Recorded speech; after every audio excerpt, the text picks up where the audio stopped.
Welcome to everyone and good afternoon. I would like to welcome all of you to session number 4. The title of this session is Holistic Approach for Staying Sustainable. Sustainability is one of the keywords for enterprises and the future of them. So it would be a very nice thing for all of us to hear a few things about how to create and keep sustainability for our businesses and which approaches we can follow to achieve this. Our first speaker is Joann Senifatis. He's a project manager at EU OSA, working on a variety of projects. He holds significant experience as a consultant in the private sector, while he has also worked as scientific collaborator and research fellow at the University of Thessaly in Greece and the European University of Cyprus, teaching occupational safety and health, risk management, etc. His research work has been published in scientific journals and presented in conferences. In the past, he worked for several years as health and safety inspector for the Greek National Labour Inspectorate, conducting on-site inspections and accident investigations across different economic fields. He holds strong knowledge of national legislation, policy, and European directives on those, while he has been the Greek representative to a number of SLIC working groups. So, Yannis, if you are ready, we can start because time has passed from the time we should be here. Thank you, Stergio, for the kind introduction, and I would also like to thank George for the kind invitation participating in this great event. Let me share my screen with you.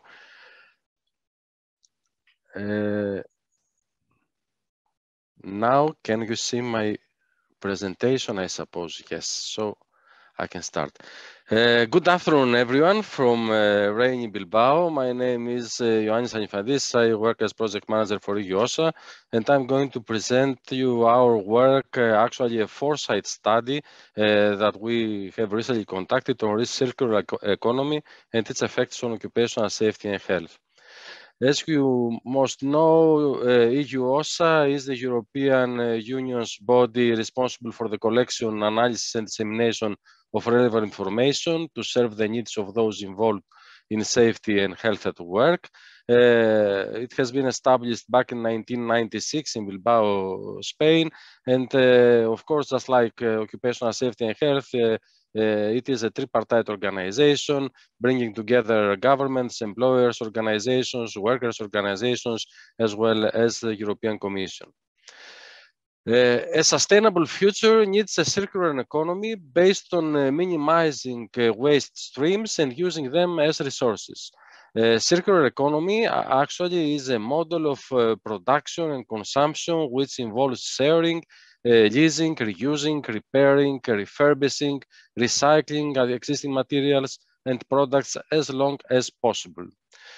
Of course, the future is always unknown. Who could foresee a couple of years ago the effects of the pandemic and how this would change, for example, the way we think and our everyday life.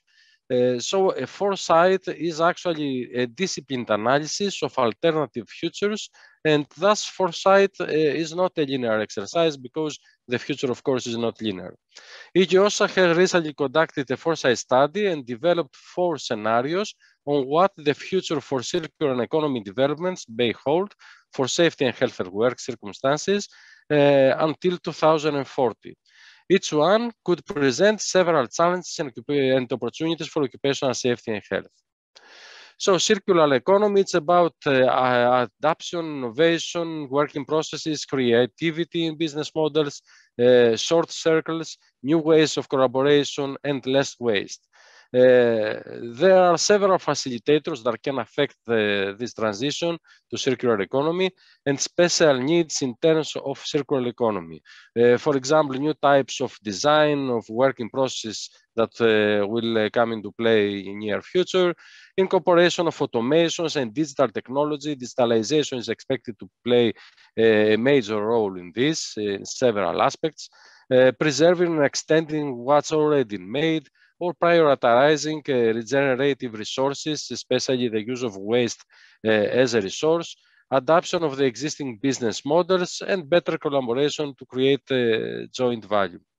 Of course, circular economy may have a significant impact on worker safety and health from both aspects, since it has the potential to improve through digitalization, occupational safety and health. But on the other hand, there may be new and emerging risks in jobs that may be related to maintenance and repair or disassembly and recycling, as well as changes in organizational processes, redesigning tasks, psychosocial concerns also that are associated with people working with machines and so on. So why we have used scenarios in order to approach this topic, and what is the value of those scenarios? First of all, I would like to make clear at this point that when we refer to a scenario, we do not refer to prediction, but we refer, the aim is just to predict a specific, a most probable future. That's why, as you will see, 4 different scenarios have been developed. One is the more pessimistic, another the most optimistic, and the other 2 that may be closer to what we expect. The European Green Deal, as we know it, is a set of policy initiatives by the European Commission with the overarching aim of making the European Union climate neutral by 2050. So based on this context, we expect that circular economy will play a significant role in achieving this Green Deal, as well as recycling and waste management. And there are, of course, potential implications that may result for workers and occupational safety and health. So the development of these scenarios may present different alternatives of the future, and it's actually a tool that can assist policymakers to foresee what the future may bring. In order to develop this kind of foresight study, we conducted extensive literature review, a number of interviews, a number of surveys, expert interviews, and so on. And these are, for example, some of the quotations included in the report that these experts reported, that a lot of waste and recycling jobs are done by lower skilled and migrant workers. We need to improve education in these sections, and that these kind of sectors may be the gold mines of the future. And rather than the quick fix of outsourcing waste to the private sector, how can we make waste sustainable over the longer term? And there are several key drivers of change that were identified through this literature review and through those interviews with the experts. The key drivers were demographic change and migration, climate change, environmental degradation, uncertainty and frequency of global catastrophes, energy transition, economic environment, public funding, and more details are included in the report that is available in our website. I will provide you the link at the end of the presentation. So as we have seen, just before the pandemic, we were discussing about the reuse of products. However, this novel coronavirus made a lot of products once again disposal due to these health-related concerns. So many things have changed in the way that we approach things on this. So some key questions that the scenarios reflect on are to what extent could varying levels of future digitalization that is actually a key enabler for circular economy, to impact upon working conditions and occupational safety and health? And what role will the waste sector play in the transition towards this circular economy? So these are the 4 scenarios that we developed. The first one, that is the most optimistic scenario. We have provided several names actually to them. We are calling this the Roaring 40s. And to make the long story short, it says that in 2040, the products that sell best are those that are cradle to cradle and net positive in terms of social and environmental sustainability. In terms from a non-specific point of view, physical hazards, of course, are reduced across all industries, since we may have robots operating in high-risk environments. But on the other hand, psychosocial risks will increase. For example, from lone working, performance pressure, due to the increased digitalization and automation in circular economy. Also, databases for all materials and products reduce hazards in repair, reuse, and recycling, since there is effective flow of information. The second scenario is called carbon neutrality of a hazardous kind. According to this scenario, year 2040 marks the achievement of carbon neutrality in Europe, but with environmental outcomes having been prioritized above all else, this has often come to an expense of job quality and working conditions. The decentralized deployment of workers makes occupational safety and health supervision and monitoring much more difficult in this scenario. Mobile work means that workers are more likely to work in an unsafe environment, and a rapid introduction of new materials means that documentation is insufficient, resulting in worker exposure to unknown hazards. So according to this scenario, and this is a general remark, what is good for the environment is not necessarily good for the safety and health of workers who are employed in grid jobs or where jobs will change as part of the transition towards the climate neutrality.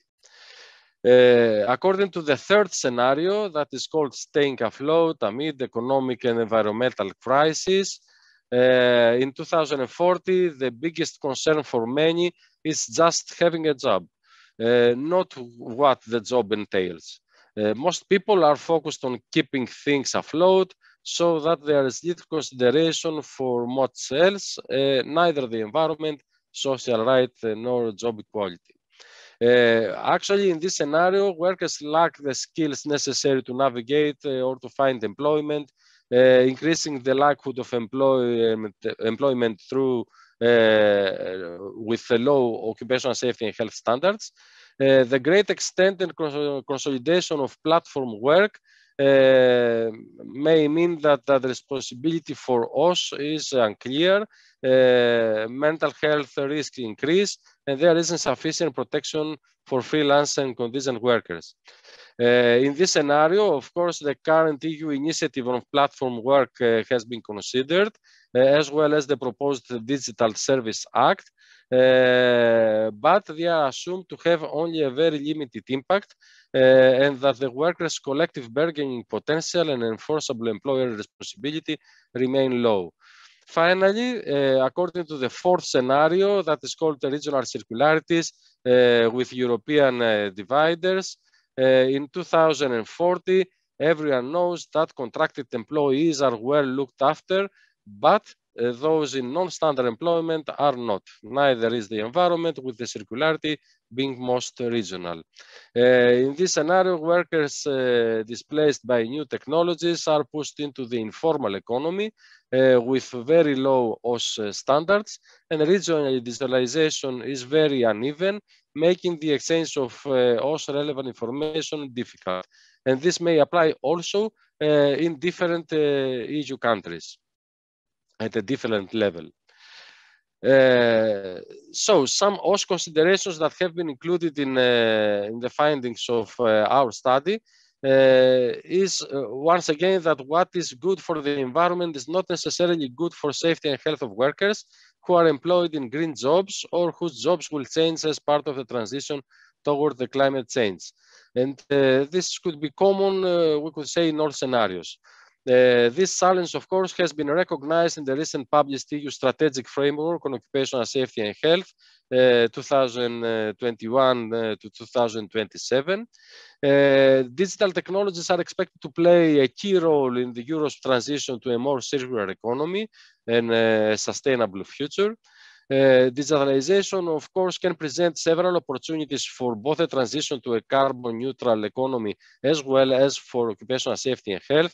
Think about databases where all these new materials will be included, or think about robots that are conducting all these high risk tasks in hazardous environments, and the workers may need, for example, to reskill or be de-skilled in order to perform programming, let's say, of these robots and so on. Digital work, but on the other hand, there are a number of concerns regarding the use of new technologies and digitalization in this sector, as well as in most other sectors. Digital work processes also may give rise to legal, regulatory, and ethical questions, as well as concern for occupational safety and health, in particular for workers' mental health. There is an issue of private data, what kind of data are collected, where are they stored. Of course, the GDPR addresses many of these concerns, but still there are many ethical questions on this. And potential OS effects by the role of digitalization in a circular economy are related to the information provision and sharing, enlarged work flexibility, de-skilling of work, and risks related to work surveillance and monitoring. The new technologies or working processes associated with transition towards this climate change, this climate neutrality, can lead to new hazards in that sense, which call for new combination of skills to deal with them. The old occupational safety and health knowledge cannot simply be transferred in this way. Installing, for example, a solar water heater involves combining the skills of a roofer, a plumber, and an electrician. As another example, I could mention that in the waste sector, OS issues, challenges, as well as opportunities are related to automation of waste processes, the use of robotics, the rapid changing regulation, and the use of new materials in the waste stream. Lack of monitoring of the use of material in the waste stream, as well as de-skilling and over-reliance on automated processes, may pose risks to waste sector's workers.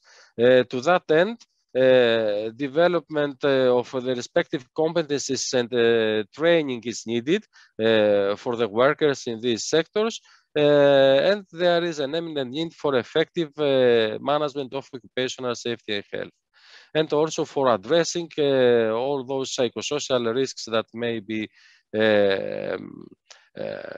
present due to the use of this new technology. In this, 4 more minutes. Perfect. In the green economy, as elsewhere, good occupational safety and health plays a vital role in increasing competitiveness and productivity. In this fast developing area, we need to ensure that what is good for the environment is good for the worker too. EU also has carried out several foresight studies, and we have developed relevant material that is available in our website, in which many of these concerns are raised, but also many of these challenges and opportunities for us as are described in detail. So we have developed a report called Emerging Risks and Occupational Safety and Health Challenges in the Agriculture and Forestry Sector that was published a couple of years ago. The report Circular Economy and its Effect on OS. You can find this in a dedicated web section in Circular Economy. worker safety and health in green jobs, and a specific activity that is currently running and will be actually the topic of our forthcoming campaign that will be launched next year in digitalization. So as part of this work in the circular economy, we have published one big report that explains in detail the scenarios and provide further information on this. And also we have published two policy briefs. The first one that is titled The Role of Digitalization in the Circular Economy and Implications for us. And the second one, Challenges and Opportunities for Occupational Safety and Health in the waste sector. Currently, there is some ongoing work on circular economy where we are developing some micro scenarios with stakeholders dedicated to specific context. And for this year, we are also organizing several workshops on this topic. This is my email address in order if you would like to contact me or if you have any further question. You can visit our website. There are several dedicated sections and thematic categories for all these different areas that I presented. And thank you very much, Sergio. I think I was on time. Thank you. Yes, definitely. Thank you very much for the interesting presentation. I didn't mention it before. If someone has a question or so, you can publish it in chat. You can see the button at the bottom of the window.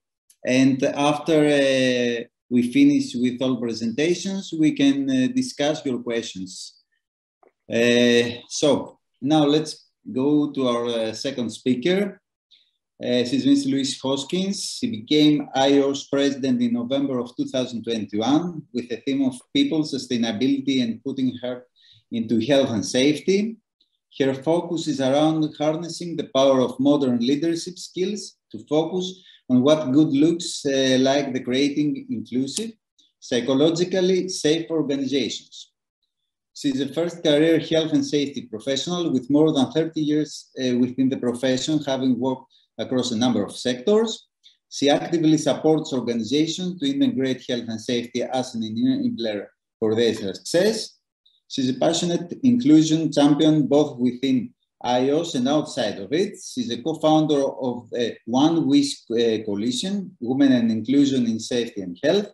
She's bringing networks together from around the world to encourage diversity of thought and to help with developing creative professionals, professional representative of the modern world of work. Her presentation will be is entitled Catch the Wave, How Safety and Health at Work Delivers Future Resilience Through Social Sustainability. I hope I said everything correct. That was amazing, thank you. Well, it's great to be here. So I'm just going to share my screen and hopefully the technology will all work. Yep. Hopefully you can all see that, which is great. So yeah, it's great to be here to present and I've just thought, actually, I'm not sure if I shared the sound. I'm just going to double check that, if that's okay. Yes, I have. Right, okay. Hopefully you can see that now. Right, we can make a start. So yeah, it's great to be here from IOSH to present Catch the Wave with you. And just to really set the scene in respect of that, it's important for us to remind ourselves of our vision in IOSH, which is very much to drive a safe and healthier world of work. So Catch the Wave is an initiative for the occupational safety and health profession and for OSH professionals to accelerate this vision by focusing on people and transforming the way that we articulate what we do and what we care about. So the world of work has and is changing massively against a backdrop of global complex challenges, and people are very much rebalancing their focus on the environment, on economics and employment, both directly and across our supply chains. So Catch the Wave is a focus on social sustainability post-COVID and in a new world of work. And this campaign is around how we bring value to all that we do. And it very much supports my presidential themes that I'm focusing on this year in respect to people's sustainability and putting a heart into health and safety. So it's caring about how people feel. So just to scene set a little bit more, what is social sustainability? I think when we generally talk about sustainability, we tend to focus on the environment, but the UN definition of sustainability is around meeting the needs of the present without compromising the ability of future generations to meet their needs. And I think in business, we completely understand this. We understand that everything has to be in balance. And if we pull on one aspect, it actually pulls the other out of balance. So we talk about sustainability within business. And for us, this is very much about that balance around people, planet and profit. So John Elkington recognised and endorsed the Catch the Wave campaign as a vital step in rebalancing sustainability in a new world of work, very much highlighting the need for a focus on people and our broader society. And he termed this the triple line. So in creating this balance, we recognise that we're all interconnected. And I think we understand that more post-pandemic than ever before, you know, particularly across supply chains and right around the world.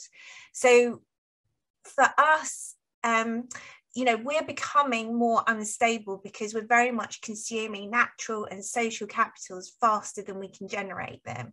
So with a focus on social sustainability, it's primarily about focusing on people, investing in people, developing our people, and then how this translates into broader organisational relationships and into our communities. And I often describe it as I don't know if anybody played cat's cradle as a child, but you pull on a string over here and it's going to pull on a string somewhere else. So if we focus on our profits, people will suffer, and we have a finite amount of resource to think about the planet as well. So when we consider people at work and the role that OSH plays in our daily lives, IOSH very much recognises our responsibility to influence business, and as social sustainability is the impact of business on wider society. So Catch the Wave has been launched as a vehicle to support business to understand how to harness sustainability to be that force for good. So we're challenging everyone to catch the wave. So back in 2018, we published a report called The Healthy Profit, and all of these references are available for free to download on our website. And this was all around looking at business through a health and safety lens. So we argued that investments and commitments in health and safety boosts organisational performance, productivity and profitability.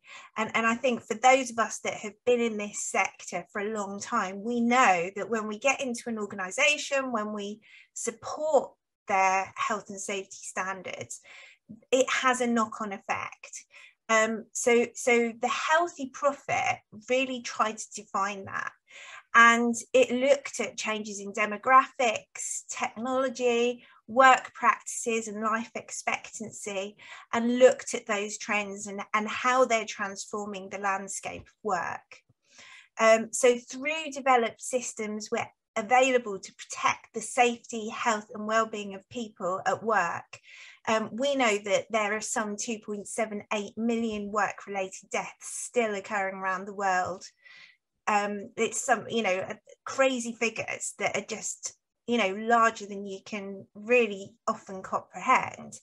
And and that starts to give you a global scale to the human cost of health and safety failures. So this report very much provided a backdrop for a global drive to reduce the number of people killed, injured, or made ill through their work.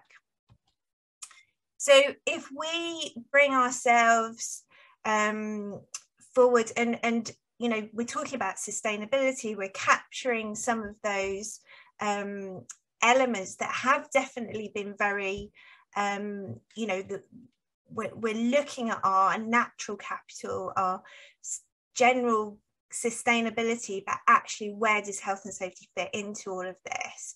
So Millennium Development Goals date back to 2000, and they've moved on to become the 2015 Sustainable Development Goals, or SDGs, which have now been ratified across 193 countries.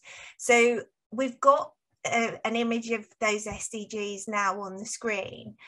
So they consist of 17 Sustainable Development Goals, which contain 165 targets. And these were agreed back in 2015 to support and demonstrate government commitments to jointly tackle the world's most pressing challenges of poverty, hunger, disease, premature death, and climate change. And at the same time, many of the world's most successful companies started to see advantages in aligning their corporate strategies and policies with these very people-centered goals. So these goals very much reflect human needs, human rights, our resources, and pretty much everything that's important to sustain a high quality of life.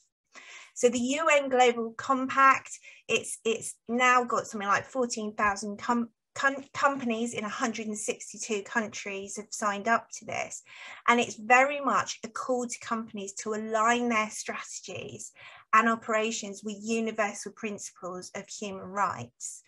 And by committing to sustainability, business can take shared responsibility for achieving a better world.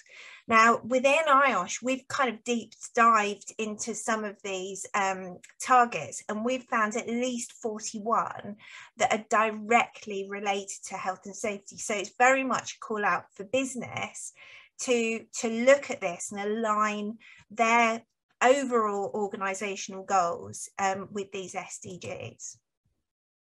So we know that business has begun to recognise their role and responsibility in achieving what is a systemic change. And we're seeing this as we come out of COVID. So organisations are talking more about ESGs, environment, sustainable governance, and they're starting to realise they've got to build this infrastructure and how everything is interconnected with each other. And we've all seen that, and we've all experienced it, that we are interconnected, and we need to focus on our people for our people to solve those most complex issues that we're facing right at the moment in time. So in terms of our people really stepped up to the challenge that we felt across the pandemic, and we still are feeling. You know, I'm sure there's people on the call now, you know, we're starting to open up, we're looking at how we're operating in a different kind of way, and there's been huge challenges and huge shifts in the way that we work. All the time, our people have supported businesses to keep those businesses running. And we know that people coming into the workforce now have, you know, social sustainability is much more key to how they're choosing their employment and where they're going. So health, safety and welfare is important for us to manage our talent across our organisations and across our businesses. And we've published guidelines and white papers that very much show that good work is good for people, and with the right approach, they can feel empowered to really solve these most complex of issues. So in the face of it, another element of the change that we've all experienced is consumer demand for ethical values and ethical standards. So we're all customers of some variety, and our customers are choosing to care more about social sustainability. So our clients, our customers are asking more questions than before. And we can see this play out in social media. We can see that our largest organizations are really starting to think about the way that they do business and about their infrastructure and how they resource their infrastructure and how they resource their supply chains. So they know, for those organizations that have the biggest supply chains, that the human rights within those supply chains, how they operate within those supply chains, how they treat their people within those supply chains matters more than it ever has done. And we know that from the rise of the social justice movements, if you know, reputational risk right now is very, very real. So there's this added drive to be much more socially sustainable. And health and safety is absolutely key to all of that. Added to this is the investor community. So organizations now are talking about environmental, social and governance reporting. So we're seeing a real shift in how organizations are operating and how they're creating clear, strong governance structures that question themselves internally in a way that's never been undertaken before. And we know that those organizations that have prioritized environment, social and governance during the pandemic are those organizations that have performed well. So what the UN is basically doing with their sustainability goals is allowing those organizations to thrive and become more successful. So there's a real business imperative behind this. So Irish recognises all of these changes, and we believe that we're at the forefront of setting a vision and a new narrative for employers, workers, governments, regulators and OSH professional. So it's a real moment in time, and it's a moment in time for us to show that our work matters.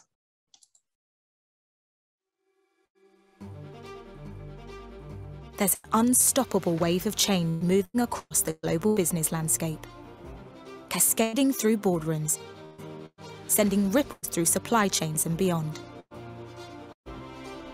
It's time to catch the wave. The COVID-19 pandemic, climate crisis, and rise of social justice movements around the world have all accelerated thinking beyond here and now. What does it mean to be a responsible, sustainable, resilient business built on solid environmental, social, and governance principles?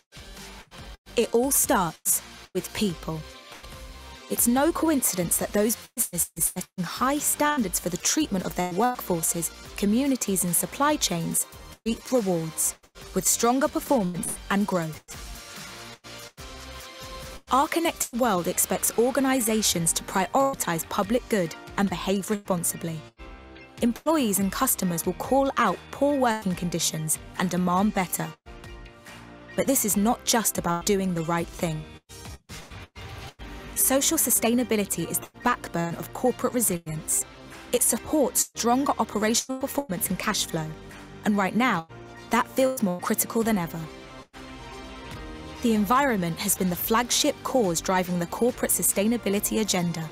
Now it's time to put people alongside planet and profit, to unlock and unleash the tremendous value that lies in our global workforce.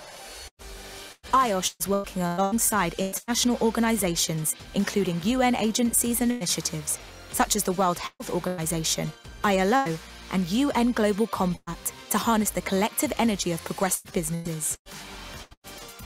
Together, we're making a long-term commitment to drive social sustainability forward, with a global force of safety and health professionals making change happen on the ground.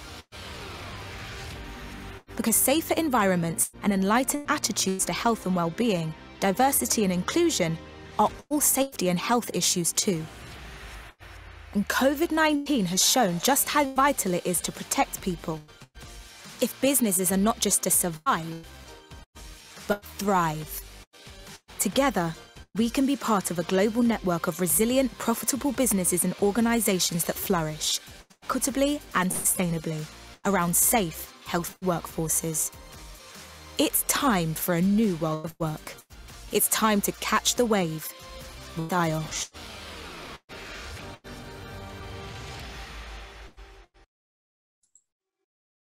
So we recognise that we've had these boardroom doors very much open for us over the pandemic, and we all play a massively interconnected role around that. So a lot of the work that we're doing at the moment is to promote the work that we're doing around Catch the Wave, and also to look at how we can enhance the skills of occupational safety and health professionals, and enable them to operate in the boardroom, to speak the language of boards, to learn much more about governance, so that we can actually put those messages across and support our wider communities within business and outside as well. Sorry, just 3 minutes. Yes. Yeah. So to appreciate this, we've got, we know that the work that we do is interconnected. We're demonstrating that increased employee demand, better well-being, better health, and better productivity across the board. So we've got some fantastic tools, all free to download on our website. So take a look at that. I appear on quite a few webinars in here as well. So do access those. And we've got new tools that are coming out across the year. So I just urge everybody to go and have a look at our website, but this is very much a call from action for us. So Sheena here is one of our in our future leaders community, and we're also inviting people in the audience to come to us with their case studies, so we can promote how you've used some of these resources and this approach to create better and more sustainable organisations. So just to sum it up in one word, is Catch the Wave post-COVID is a call for action for all organisations of every size to recognise your role in harnessing the power of your people by reaching out to the occupational safety and health professionals who operate at the heart of every community. And there's a few links there at the end of the presentation, but it really is all about people, sustainability, and putting heart into health and safety. So thank you.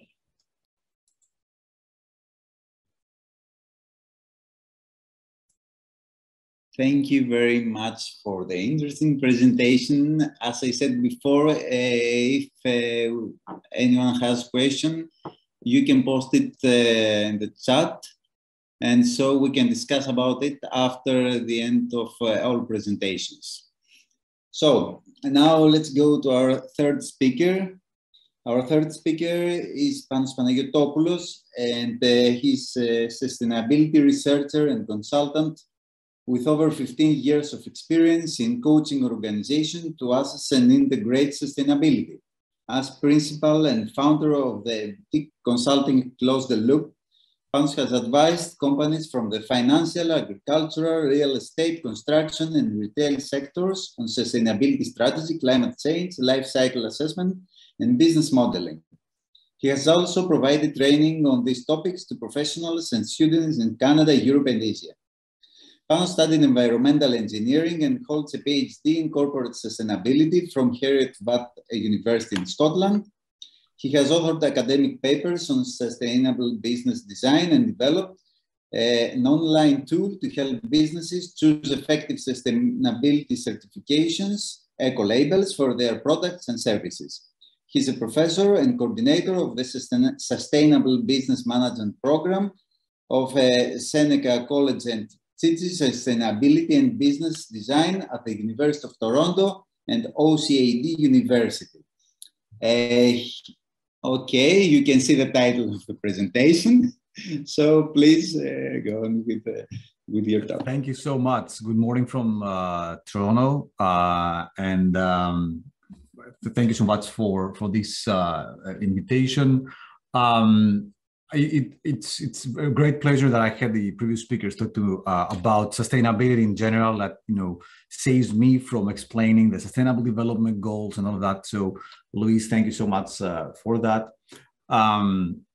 My presentation will be a bit about, let's say, the micro level. So we're talking about a particular business and how it can be actually sustainable.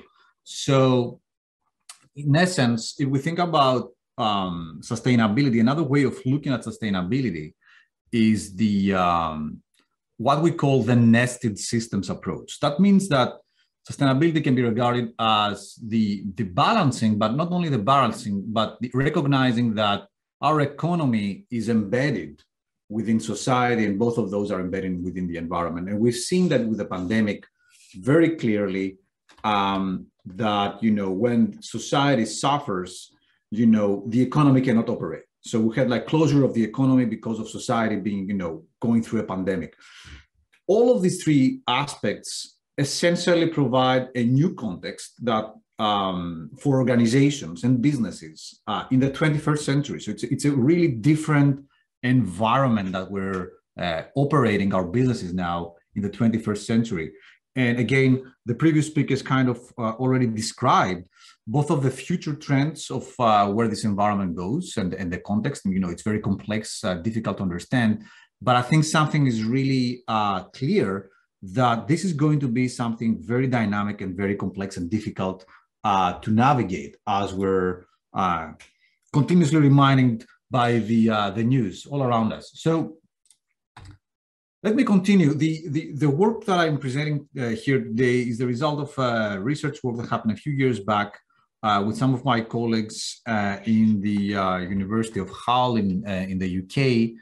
And basically, it was trying to answer the question, how can, from the perspective of a single business, how can they choose different certifications or practices or frameworks to help the organization become more sustainable? Again, we're talking about the micro level. And of course, there's several different frameworks at this point. Actually, there are so many that it's difficult to choose. And I know, for example, the topic of this conference is about health and safety, of course, and OSHA's 18001 is like a specific certification, but there are others focusing on the environment, others like being more strategic about sustainability. There is an issue. How do we integrate them though? How do we choose them, and how do we integrate them into the organization's management? From sustainability management perspective, this is often called like the Holy Grail. We hear a lot of people talking about sustainability, but how do we actually implement it? So our proposal is to use a so-called cybernetics model. I will explain what that means in a moment.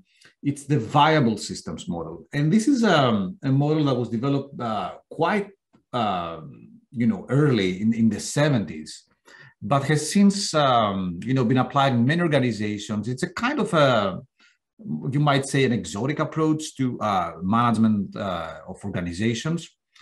And I will present it very, very quickly.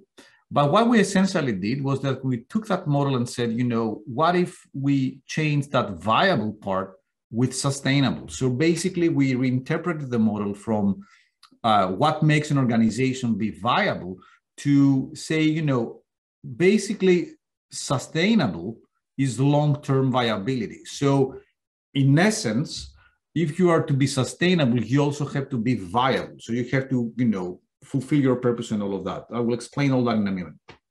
But let me first, talk a bit about the origins. And, the title of my presentation had this funny word, cybernetics. And maybe you have associated that with, maybe cybercrime and this and that. But where does this come from? This is essentially a science that was, started in the 40s even. It's about the study of control and communication in humans and machines. But the model is actually using this science, cybernetics, for effective organization. And this was the approach of Stafford Beer, who actually developed the viable systems model.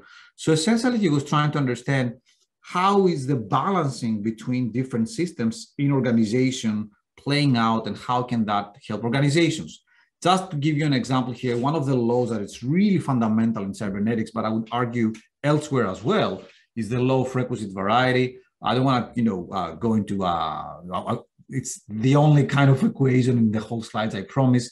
But what it essentially means is that, for one system to control or manage another system, it has to be equally complex. A simpler system cannot possibly control or manage something that is more complex. And we saw this very, very clearly in the last couple of years. So basically what was happening is that we were thrown with, with COVID, with the pandemic, with a lot of cases, a lot of complexity, and the healthcare system was really struggling to cope with that. So you might argue that the viability or sustainability in that case of the healthcare system was struggling to cope with this immense complexity coming from the environment. And this is why we're trying to limit the number of cases through various measures, of course, vaccination, masks, and all of that. The same ideas of, this relationship between the healthcare system and the environment play out in all organizations. And this is the essential part of this model, that, there are essential balances between an environment, the operations, and the management of any organization. So essentially what Stafford Beer did was he tried to define viability within those things. So if you look at the dictionaries, they talk about viability as the capability to survive or live successfully or live as an independent unit. Stafford Beer said something different in his book, Brain of the Firms. He said that first of all, the organization has to fulfill the purpose and to continuously do that as the environment changes. So think about the pandemic again. You have to provide healthcare, but do that in view of the completely changing new contexts. And also, I want to point out that, that second part of the purpose has recently become very, very prominent in the circle of sustainability and ESG and all of that. And we have companies all around the world now talking about, how purposeful they are, what is their purpose, and, how is their mission and values really driving their operations. And so, sustainability, ESG, that Luis just talked about, and purpose have become really integrated in the last few years. So in a nutshell, what this model is about is that Stafford came up with 5 different systems, as he called them, that any organization conceivable from an animal to a big corporation, the city of Toronto, you name it, has to have in order to be viable. And in a nutshell, he numbered the systems. The first one is about, the primary activities. So you can think about those value-adding activities, like if you have a coffee shop, actually providing coffee, or if you have a university actually, doing research and teaching. And then system 2 to 5 are supporting activities or supporting systems. And you have system 2, which is something like a stability or mechanism, system 3, which is about synergy, 4, adaptation, and 5, identity, policy, or purpose. The whole model, this is a depiction of the model on the right, that, usually how we use it. And on the left is a picture from the original book that shows that, this model has an organizational inspiration. So Stafford Beer basically was inspired by the way the human nervous system was working to come up with a generic model of management organization. How does this all relate to our topic? What we did was use this model, this viable systems model, to interpret very famous and very widely used sustainability standards. Starting with the ISO 26000, which is the wider standard of, it's not a certifiable standard, it's a guideline on how organizations can actually integrate, operate, understand sustainability, and what are the best practices. And going into more specific, in this case, environmental standards, but I hope you will see that the same applies to health and safety standards as well. The core is very, very similar. ISO 14001 is the environmental management standard, and ISO 14044 is a standard that really looks into the life cycle assessment from an environmental point of view of products and services. So 3 different standards that organizations might be wanting to use and integrate. So if they were to do that, how could they do that? So we said, let's look at them through the viable systems model lens. So essentially what we did was analyze them, through a table, put them inside the model, which is what we call the VSM mapping. And then the third thing, the variety mapping, is another term of saying, how is the information flow and the communications happening around the organization. So to do that, we use like a scenario of a generic, let's say, company that's called widget company. They manufacture something called widgets. It's a fictional company, a fictional product, but that has certain things in place. So we started with, let's say, a company that has something pretty standard in terms of, for example, they do have like a mission and vision, general policies. The system 4 is about marketing and research. System 3, they do like procurement, sales. And down at the systems 1, this is where I said before, the operations, you have like assembly, packaging, and maybe storage of the products. And you can see that the different components interact with the environment. And it's let's say the standard way of how a business would operate. So we use this template to see, okay, what if this company now wanted to be sustainable? What if they wanted to integrate those standards? What would that look like? And we start with the ISO 26000. And if you look at the standard, this was published 12 years ago, and it was trying to, in a way, map and frame all the different other standards of sustainability. In the last 20 years, we have like so many different standards coming out. And it was trying to simplify the landscape by saying, okay, these are the generic steps that an organization has to follow. The thing is that, it was a massive standard, with hundreds of pages. And, as you can see, this is like an excerpt from the standard. It's really, really complex. So we try to analyze that and, take it to its bare components. Some of the ideas behind this particular standard, it's the social responsibility principles. And I think you will notice some of them that, were mentioned again by Luis, for example, by, respect for human rights, accountability, transparency, things that any organization that wants to be sustainable has to abide by. The other interesting part of the standard is that, it has very specific areas like consumer issues, the environment, labor practices, which is very important here in terms of safety, human rights, that an organization should pick and choose from depending on how they're impacting or not these different areas. So what we did, and this is like an excerpt from our research, we basically took the standard like apart, like clause by clause, and we tried to map it out with the VSM model. Just to give you an example here, for example, the principles of social responsibility, the slide I showed before, sits at the highest, policy or purpose level, or things like recognizing and engaging stakeholders, which is a classic practice of sustainability management, sits at the systems 4 level. So we did that for all the different levels of the organization. And then we try to understand, what's going on. If you do that, if you actually apply the standard, what happens? And we see here how the different, communications inside the organization is being burdened. So for example, if you look at all the different SDG, the Sustainable Development Goals, and if you are really trying to do something about them, that means there is a lot to take on from a management perspective. There is a lot that has to be communicated.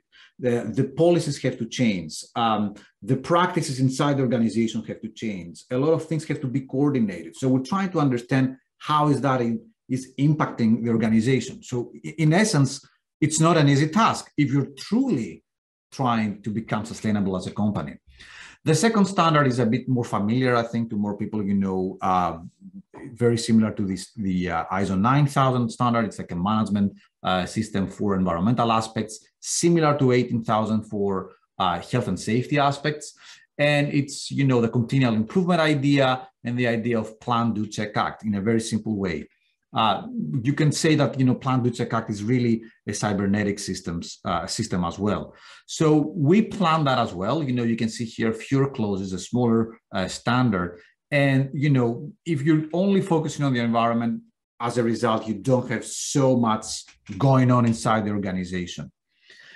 The final one is the most technical one. It's about life cycle assessment. And in this case, again, we're talking about the different impacts, usually environmental impacts of a product through its life cycle, from raw materials production all the way to end of life, reuse, recycling. So it's a very cumbersome, very detailed technical work that has to go into play. The social aspects and the health and safety aspects are slowly starting to be integrated in these practices, but right now it's really about only the environment. So again, we try to map everything out. It seemed like, there's a lot of things going on, mostly on the bottom part of the diagram, which is about the technical, the value-adding activities. So again, these are the flows within the organization. What are the results? So when we combine all these three models and we're trying to understand, what are some of the generic functions? So how should an organization try to become sustainable in general? We recognize certain things like, first of all, you have to align the purpose. So an organization has to be really clear that, sustainability is part of their purpose, is part of who they are. Create a culture that will be disseminated throughout the organization. And then there's a lot of work that has to happen at the research adaptation level of the organization. That means organizations will have to understand what's going on, will have to understand the different frameworks out there. This is going to need a lot of resources to make an organization really improve on sustainability, stakeholder engagement in here, and so forth, so on and so forth. And then as we go down, we go into the more specific things like, specific strategies, specific social responsibility programs or sustainability programs, and even more technical like monitoring the performance, etc. Now, this is another integration table. Like, you can see the different standards and clauses mapped onto these generic functions. And what are the results of all of this? The results are like somewhat expected that, the ISO 26000, which is the generic sustainability standard, has a very wide scope. If you're really, truthfully honest about implementing this, you will have a very, a lot of, a big load to manage. And the emphasis should be on the higher level of, research, adaptation, and policy.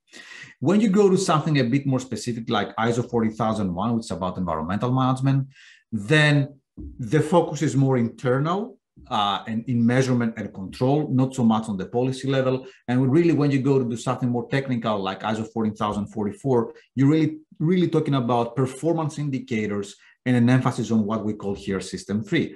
What we found throughout was the absence of the so-called System 2. This is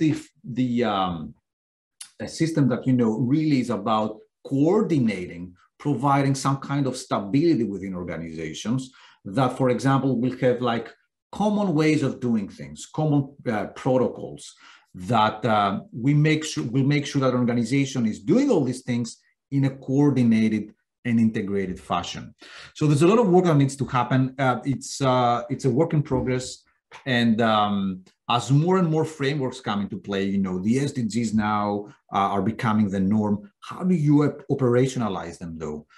We need to step from the generic purpose. This is a nice thing to have. We're trying to become sustainable. We're responsible, to something more concrete. How do we do that, though? That's the ongoing challenge that we've been working on.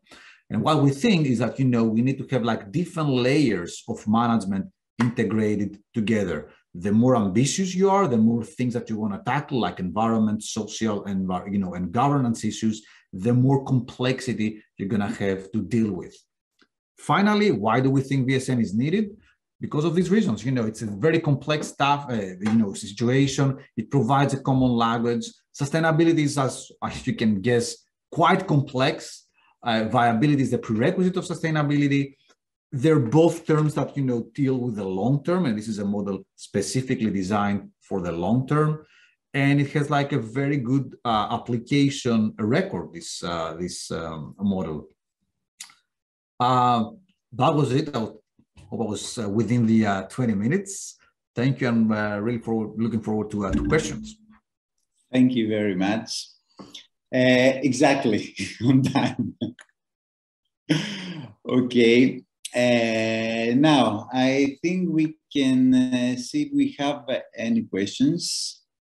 I see here we have a question. It's, if I see it correctly, it's about Louise. Louise, thank you so much. You mentioned that the customer is becoming more demanding and asking more and more questions. Do you see in the near future that the selection criteria will include SDGs, performance, and people will buy in favor of sustainability, even if they have to pay a bit more for a similar product service?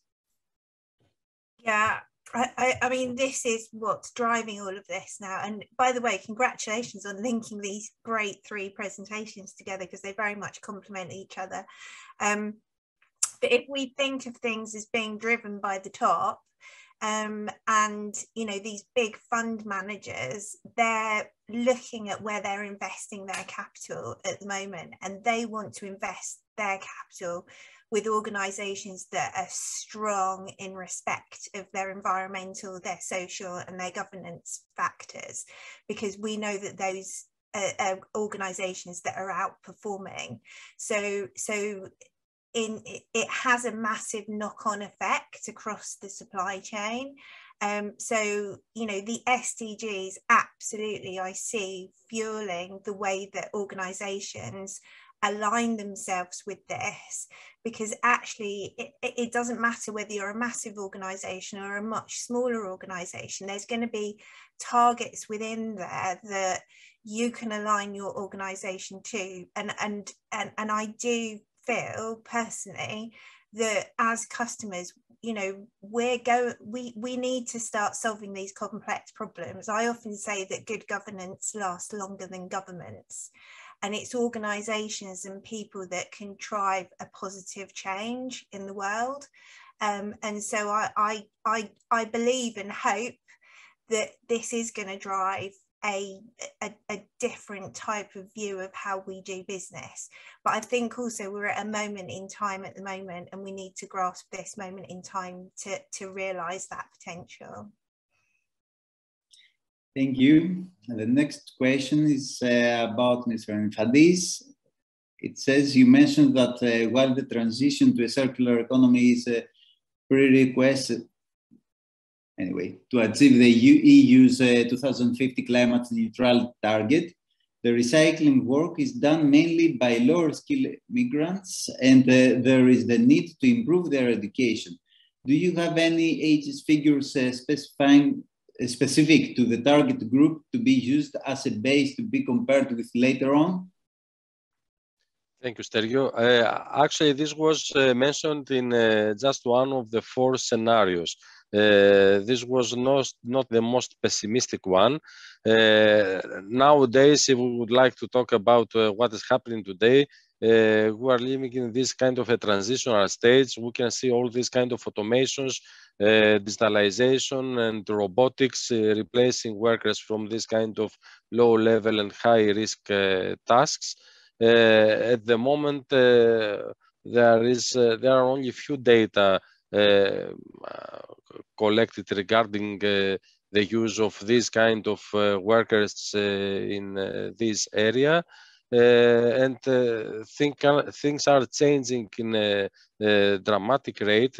And as we have seen, even though we were talking about renewable energy and all these things a few months ago, nowadays we can see that some countries are still increasing production of electricity using coal or other sources in order to compensate with this kind of crisis that emerged during the last couple of months. So based on these scenarios, there are some good things that can be done or the future may bring, but there are also some more pessimistic scenarios. At the moment, yeah, we are just following the wave of digitalization, and our role as EU OSHA and occupational health, safety and health experts is to be prepared in terms of occupational safety and health, and in terms of good OSH management and effective OSH management to support workers and as well as the enterprises, and ensure the a good work environment, a safe and healthy work environment. Thank you. And in your opinion, which scenario is more probable to be reality? I try to make clear that those scenarios does not represent actually possible future alternatives. Okay, they are just tools that we are using in order to support policymakers. So I cannot pick one scenario, or I cannot become, let's say, a fortune teller on this. I will just base these findings in scientific terms and present you the findings. If the audience would like to pick a scenario, then just feel free to vote on a scenario or do this kind of exercise if you want. I think psychologists would say that we should stick with the most optimistic. There is always this optimist bias, Sergius. So let's go to the third question. It says, Panagiotis, thank you very much. You said, obviously, that needs to cooperate, communicate, coordinate, etc. But in a world of high mobility, economical migrants and refugees included, how easy to do that among people of different cultures, languages? IOS has been developing relevant programs in place. Could Luis comment on this matter too? So I think this question is for both of you. Mm-hmm. So I think it's a good question. If anything, it just kind of repeats what I said about, the fact that in the 21st century, things are becoming more complex and dynamic. And of course, mobility is part of that. And that means, so the argument that I was trying to make is that, the way we have been building, designing, and operating organizations in the past probably won't cut it in the 21st century because, for example, of mobility and different cultural issues. Our approach, for example, with a model, and a model is just a model, it's just a tool, right? It can help you to a certain extent, but what we're trying to do here is, at which points can you, for example, prepare the organization to make the most of this, mobility. So, for example, you can span things from like, how do you change your high-level policies, or to up down to, how do you train people? How do you coordinate among different, cultures? If you're dealing with people who have like different cultural backgrounds and they communicate differently, you might need to have some things in place, to make sure that, there's respect, understanding of the different stakeholders, all of that. But that is easier said than done. It's not like, let's look at this leaflet and, give it to the employees and it's done. That might mean that you're going to have to like tweak or change the organization at various different levels, from the value creation level of interaction with your customers, even coordination, all the way up to your policies. So that would be my argument. Thank you. And yeah, I love that because you conceptualize it, which is great. And something, this is all about maturity levels as well, because I've done this presentation and people have said to me, well, where do I start? And I think it's really important for us to start from the beginning and crawl before we walk, before we run, before we can fly, and to build up those layers in a manageable approach and go as fast as you need to go to do that. A lot of the work that I'm doing at the moment is talking about, we've got all the technical skills technical expertise, but it's thinking about our soft skills and how we communicate with one another, how we disagree well, and those are tricky things. I call them power skills, they're not soft skills. And I think it combined with those two elements, that's where we can really start to make a difference within our organisations. But it's having that layered approach and being prepared to go through maturity levels. And I think we need to get past the kind of quick wins and look at this much longer term. Okay, thank you very much. I don't know if we have another question. No. So I would like to thank all of you for your excellent presentations and the answers to the questions. Now, next is the round table. So I think we can move back and join the round table session. Thank you again.